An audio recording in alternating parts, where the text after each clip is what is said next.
This is generally the case for all the extensor muscles, which tend to be tighter than the flexors. So let's do the flexor muscles, which all come from the medial part of the elbow, and that's where carpal tunnel syndrome originates, and it's also what's called golfer's elbow.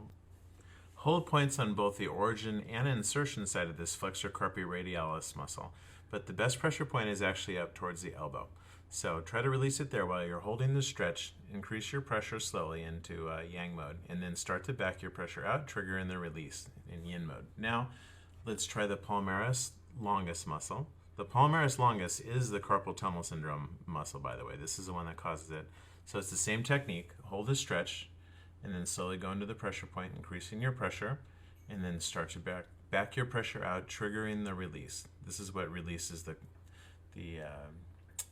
pressure point on this palmaris longus muscle, and this should release carpal tunnel syndrome, because carpal tunnel syndrome is when the tendon of this palmaris longus wraps around the median nerve, and if this palmaris longus is tight, it traps that nerve in kind of a coil and will pinch it all the time, and it'll cause horrible wrist pain.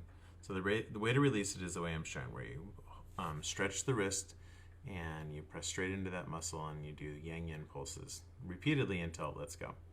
So let's try the flexor carpi ulnaris muscle now. The flexor carpi ulnaris comes from the same origin up at the medial epicondyle.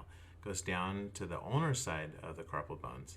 And what you want to do is you want to extend the wrist the way I'm doing to stretch it, and that holds the stretch while you can go into the muscle, which is a little bit more on the outside than the other two, because it goes down towards the pinky side of the forearm. But hold the pressure point in yang mode, and then slowly back your pressure out, trigger and release until you get it to let go. As it lets go, you'll feel the front of the wrist open up, and it'll just relax, and it'll almost seem like it gets longer. Now let's look at the flexor digitorum superficialis, which is the most superficial of the forearm flexor muscles that flex the fingers. So digitorum means fingers, right? And so it's really amazing how this muscle works. It's the most superficial of the two layers of muscles that flex the fingers, and one of these, the profundus, which is the deeper layer, goes through little ringlets in the tendons of the superficialis, so they both can engage the fingers at the same time.